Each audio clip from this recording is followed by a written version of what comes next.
Christmas అనగానే మనందరం చేసే పని ఏంటంటే ఇంటిని శుభ్రాలు చేసుకుంటాం, ఇంటి మీద ఒక నక్షత్రాన్ని పెడతాం, చక్కని సంబరాలు ప్రారంభించుకుంటాం, ఇంట్లో మంచి పిండి వంటలు చేస్తాం. ఏదో రక్షకుడు పుట్టినాడని క్రిస్మస్ చేసుకుంటున్నామని సంబరాలు చేసుకుంటున్నాం, మంచి మంచి కార్యక్రమాలు పెట్టుకుంటున్నాం. దీంతో నీ క్రిస్మస్ అయిపోయిందా?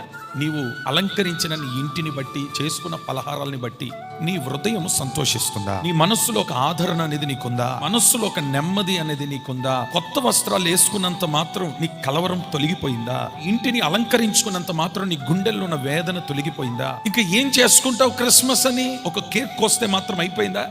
ఇంటికి సున్నం పూసినంత మాత్రం అయిపోయిందా? నీ ఇంట్లో ఉన్న దురవస్థను ఒకసారి ఆలోచన చేయి. అనుభవిస్తున్న శాపాన్ని ఒకసారి ఆలోచన చేయి. ఇంట్లో దురవస్థలను పెట్టుకొని, ఇంట్లో సమస్యలు పెట్టుకొని, ఇంట్లో రోగాన్ని పెట్టుకొని బయటికి అందరికి బాగా కనబడుతున్నావే. నువ్వు కూడా ఒక క్రిస్మస్ చేసుకుంటున్నగా కనబడుతున్నావే. ఎంత బాగా కనబడినా గుండెల్లో ఒక వేదన నేను పీడిస్తూనే ఉంది కదా. క్రిస్మస్ అంటే పైన ఇంటి మీద నక్షత్రం కాదు.